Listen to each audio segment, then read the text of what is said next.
丁，放姜片、盐、料酒、淀粉腌制30分钟，然后准备一个小碗，放陈醋、生抽、老抽、白糖、淀粉，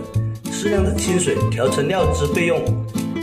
锅烧宽油至7成肉，下腌制好的鸡丁，滑散捞出。锅留底油，放姜蒜片、干辣椒炒香，